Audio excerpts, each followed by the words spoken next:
In the ancient world, no military force carried a reputation as fearsome or as calculated as the Roman legions. Their victories weren't accidents of bravery or luck. They were the product of a cold, disciplined philosophy built on engineering, training, and a terrifying understanding of human psychology. Behind every shield, behind every formation, stood a soldier shaped by a system that valued efficiency above all else. Rome didn't simply want to defeat its enemies. It wanted to overwhelm them so completely that resistance itself collapsed before the first sword was drawn.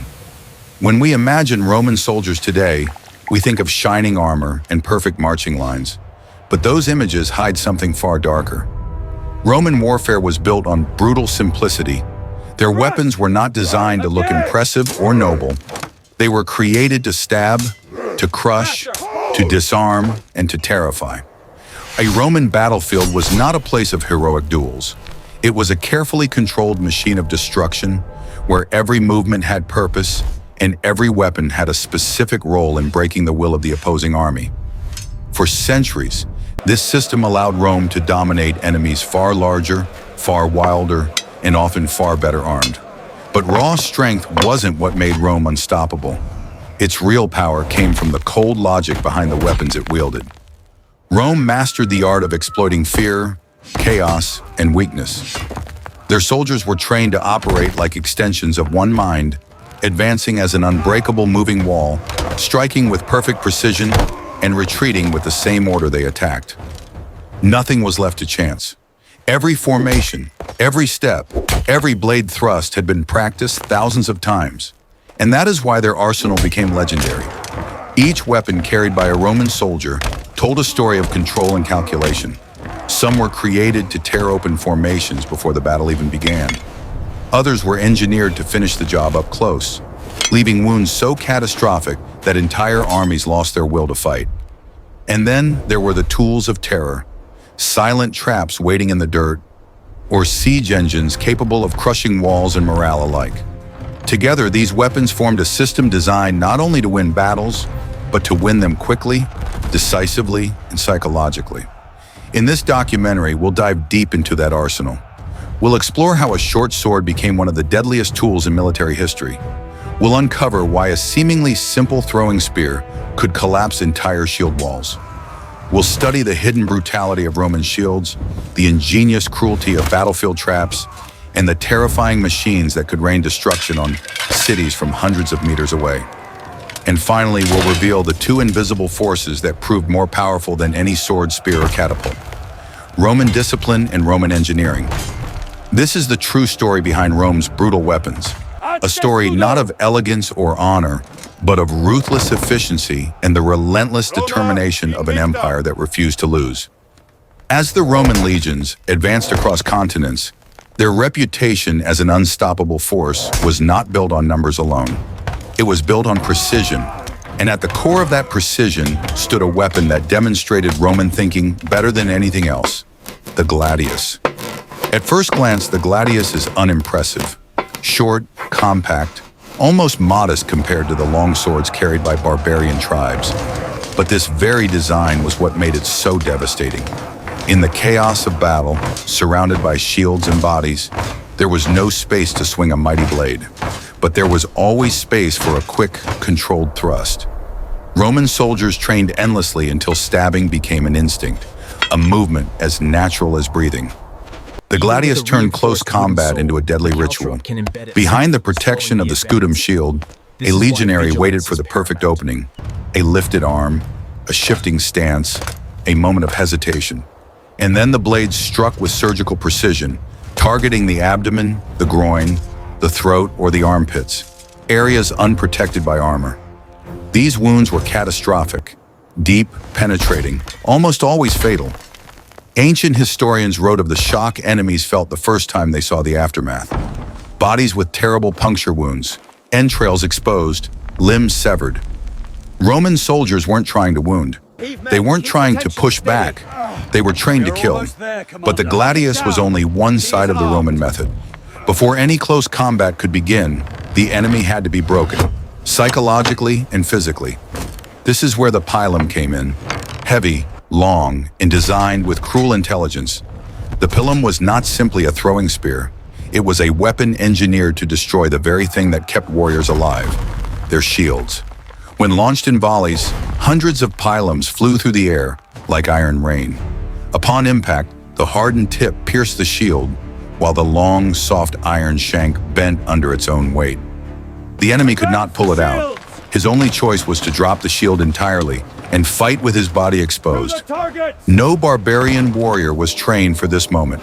Their formations collapsed, their unity broken, their confidence shattered. Before the first swords clashed, the Romans had already dictated the terms of the battle. And when the disoriented enemy surged forward in desperation, they met a wall, an unmovable, disciplined, perfectly aligned wall. Because the scutum, the Roman shield, was not merely a defensive tool. It was an extension of the legion itself. Towering, curved, and reinforced with iron, the scutum was a barrier behind which Roman soldiers advanced like a living machine. In formation, these shields locked together, transforming individuals into something far more terrifying, a solid block of unstoppable force. The enemy didn't face soldiers, they faced a moving fortress.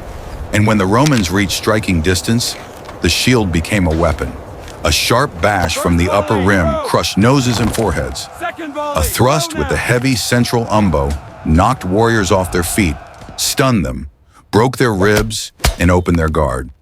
Then came the gladius, swift, precise, merciless. This combination, shield strike, blade thrust, step forward, was the rhythm of Roman victory. It was the heartbeat of the empire. But the Romans knew battle wasn't won only in open fields. A true empire needed more than courage and close-range skill. It needed cunning. It needed traps that killed silently. And it needed weapons that could destroy enemies long before they saw a Roman face. And those weapons are what we will reveal next.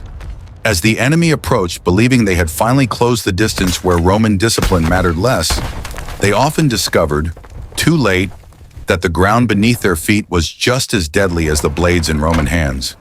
Because the Romans fought with more than metal, they fought with calculation. And nowhere was this clearer than in their use of caltrops, small, simple, and horrifyingly effective. To the untrained eye, a caltrop was nothing more than a twisted piece of iron with 4 sharp spikes. But its genius lay in its geometry. No matter how it landed, one spike always pointed upward. Invisible beneath mud, dust, and grass, caltrops waited in silence. They didn't threaten. They didn't move. They simply punished every step taken by those who dared to advance. For cavalry, they were a nightmare. A horse that stepped on a caltrop collapsed instantly, screaming in agony as bone and tendon ruptured. The rider thrown violently to the ground became easy prey. Even infantry was not spared. A single spike through the foot rendered a warrior immobile, turning bravery into helplessness. Infection, gangrene, and death followed soon after. Rome didn't need the caltrop to kill instantly. It only needed it to slow, weaken, and demoralize. These traps transformed approach routes into death zones, delaying enemy charges and forcing attackers into chaos before they ever reached Roman shields. They were silent weapons, not glorious, not honorable, but devastatingly practical. And practicality was the core of Roman warfare. But Rome did not depend only on traps. As battles evolved and enemies adapted, Rome adapted faster. When the classical legionary met new barbarian tactics in the later empire, a fresh menace appeared in his arsenal, the plumbata. Short, lead-weighted darts stored inside the soldier's shield, ready to be hurled with vicious speed. The plumbata wasn't meant for long-range volleys like the pilum. It was a close-range ambush, a last-second shot delivered just as the enemy prepared to collide. Dozens of darts rained forward in a heartbeat, striking exposed faces, necks, and legs. Their lead cores made them fly with brutal stability, piercing leather, chainmail, even bone. For the enemy, the moment right before impact, the moment they believed they finally had the Romans, became a moment of panic. Men fell before ever swinging a sword. Dense formations shattered, and once momentum cracked, the Roman counterattack followed instantly. Because everything the Romans used, every weapon they carried, every formation they practiced, led to one purpose: control. Rome did not simply aim to overpower the enemy. It aimed to break his structure, his unity, his courage. And if cunning, darts, and discipline weren't enough, Rome had one more category of tools. Its greatest reach, its most terrifying statement of power. Siege weapons capable of killing at distances the enemy could barely comprehend. Those engines of destruction defined the next level of Roman brutality. Long before the enemy saw the Roman soldiers who marched toward their walls, they heard something else. The low groan of twisted ropes, the snap of tension, and the shrieking whistle of a bolt slicing through the air. The Romans had brought their most mechanical and terrifying weapon, the ballista. Part crossbow, part siege engine, part executioner. The ballista could turn an entire battlefield upside down with a single shot. Its twin arms, powered by bundles of twisted sinew, unleashed iron-tipped bolts with such force that they pierced shields, armor, and human bodies as though they were parchment. A single shot could impale multiple soldiers standing in formation. Ancient accounts describe bolts tearing through ranks like gigantic arrows thrown by the gods. But the true horror lay not in its physical impact, but in its psychological one. Soldiers on city walls knew that the ballista targeted individuals, commanders, standard bearers, siege engineers. The Romans used it like a sniper rifle, assassinating key figures from hundreds of meters away. Entire armies hesitated to move, fearing that an invisible death waited for anyone who stood too tall or too still. And yet the ballista was not Rome's most terrifying machine. That title belonged to the onager. Named after the wild donkey because its recoil resembled a violent kick, the onager hurled massive stones along high arcs, crashing down upon troops and cities with catastrophic force. These weren't simple projectiles. They were instruments of terror. A stone weighing as much as a man would fall from the sky, pulverizing rooftops, shattering towers, and burying defenders under rubble. But Rome was not limited to stones. The onager's sling could launch pots filled with burning pitch or primitive Greek fire, igniting everything they touched. It could also launch severed heads of prisoners or diseased corpses, turning siege warfare into biological horror. A besieged population didn't just fear collapse. They feared fire, infection, and contamination. Rome understood that war was not only physical but psychological. The enemy needed to believe resistance was hopeless. Sieges became slow, grinding nightmares. Days filled with whistling stones, collapsing walls, and fires that spread faster than defenders could extinguish them. Nights were sleepless, filled with dread of what the next shot would deliver. Rome did not want to win sieges quickly. It wanted to make the defenders break themselves. And if siege engines weren't enough to terrify, the Romans still had another category of brutality, one that lived not in machines, but in the hearts and hands of the soldiers themselves. At the core of every Roman soldier's kit, hidden beside his gladius, was a smaller, deadlier, and more personal weapon, the pugio, a dagger, broad, leaf-shaped, double-edged. It was not a weapon of honor, it was a weapon of necessity. In the press of battle, when shields locked and bodies collapsed together, there was often no space to swing even a short sword. The pugio became the tool for survival. It slipped between ribs. It pierced beneath armor. It ended the life of an enemy who was too close to strike with anything else. In that swirling chaos of limbs and shields, the dagger was the last line between life and death. But its darkest purpose came after the battle. Roman soldiers were taught never to leave an enemy wounded, but alive. A wounded man could rise again, pick up a weapon, or call for help. The Romans finished what they started. The pugio became the instrument through which mercy and ruthlessness intertwined. A quick stab to the heart or throat ended the suffering of those who could not survive and eliminated any future threat. And the dagger had political uses as well. Officers carried ornate pugios, not only as symbols of rank, but as tools for moments when quiet, decisive action was needed.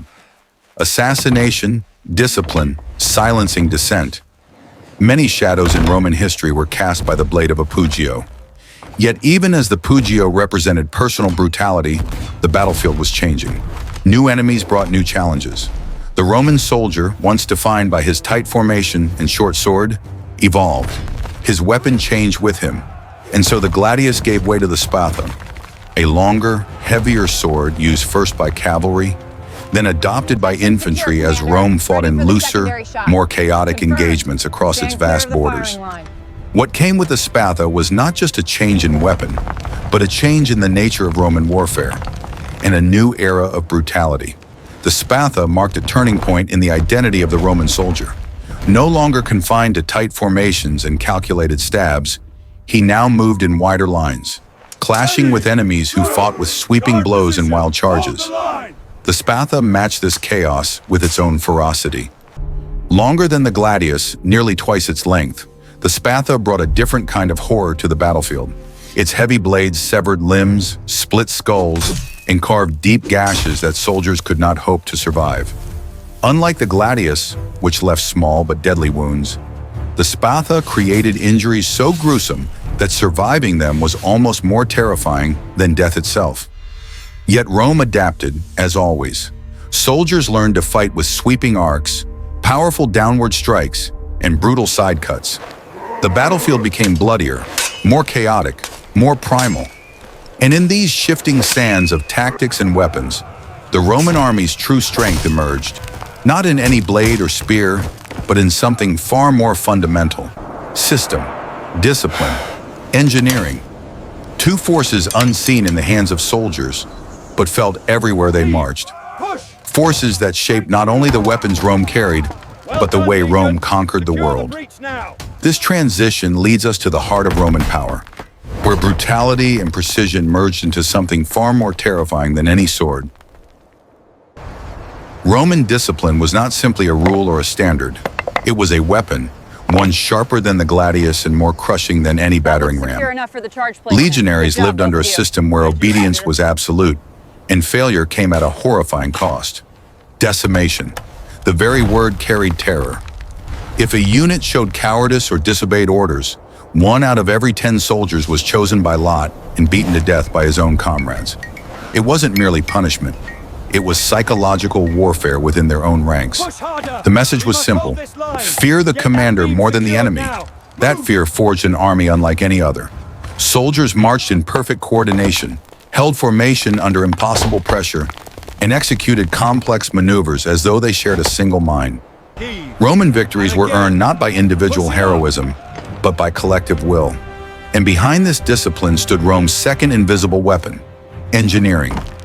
Roman soldiers were not just fighters, they were builders. In a single day, they could construct a fortified camp, complete with walls, ditches, towers, and gates. They could bridge rivers, carve roads through mountains, and erect siege machines faster than the enemy could react. An army that can reshape the land does not need luck on the battlefield. It creates its own advantage. Together, discipline and engineering form the backbone of Roman brutality. Not flashy, not dramatic, but relentless and unstoppable. But Rome's story does not end with systems. It ends with legacy. The way these weapons, these machines, and this mindset changed the very meaning of warfare itself. When we look back at the arsenal of the Roman soldier, we don't just see metal and wood. We see a philosophy carved into every blade and bolt. Rome believed in efficiency over spectacle, in results over honor, in domination over compromise. The gladius taught the world that precision defeats chaos. The pilum showed how a single innovation could dismantle entire armies. The scutum proved that defense could become offense. The caltrop, the plumbata, and the pugio revealed Rome's willingness to fight dirty when the situation demanded it. And the ballista and onager demonstrated that terror could be launched hundreds of meters through the air. But above all, Rome's greatest weapon was its system, a machine made of men, discipline, geometry, and engineering. A civilization that believed the battlefield was not a place for glory, but for strategy. Rome did not win because its soldiers were the strongest. It won because its methods were the coldest, and these methods shaped history itself. If you've enjoyed this journey into the brutal world of Roman warfare, make sure to like, subscribe, and explore the many untold stories of the ancient world waiting ahead.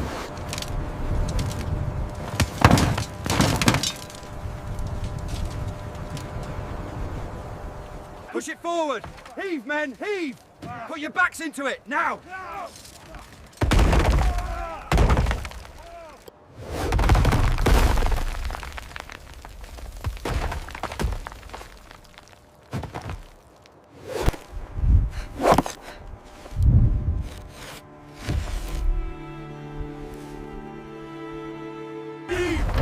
Pull it back! Now forward, all together! Push!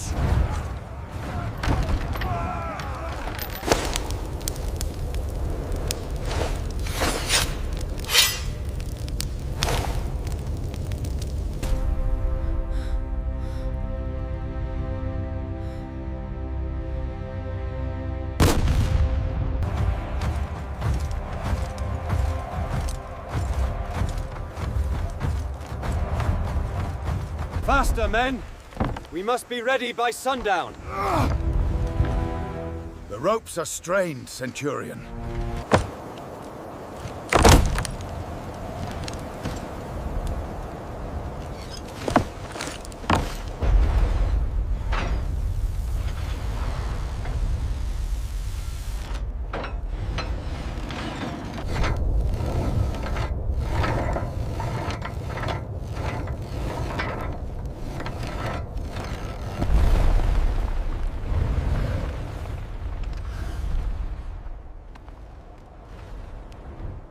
Pull harder on the ropes! Heave!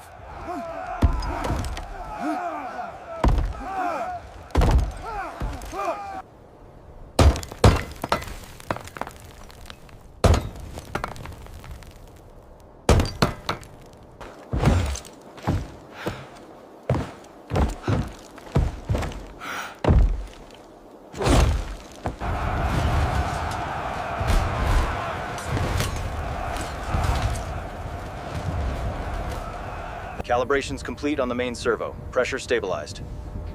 Confirmed. Target 3 is active. Prepare for sequence start.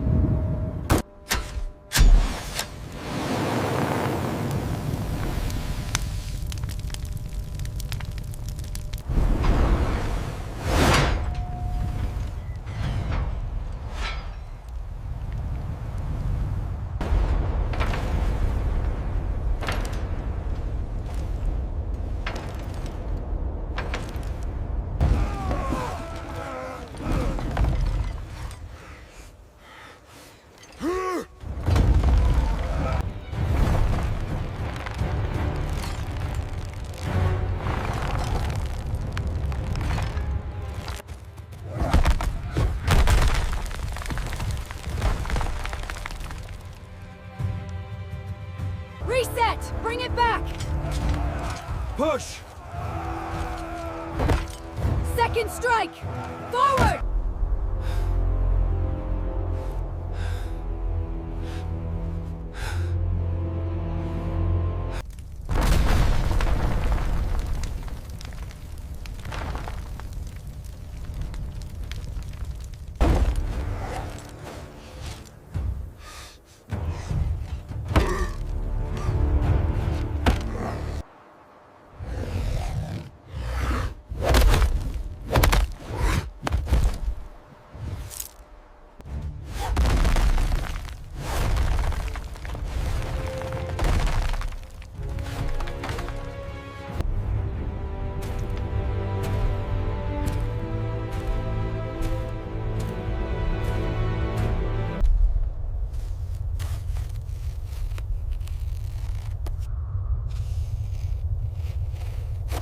Push harder, men! Clear this passage now! Move that debris to the side!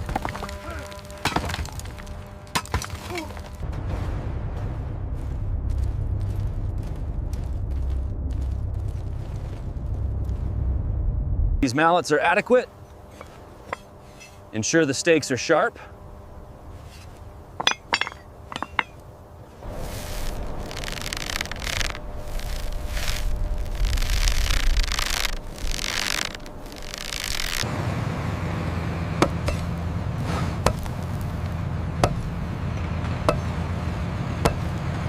Lift on 3. 1, 2, 3. Okay, I've got it. Watch the alignment, easy now.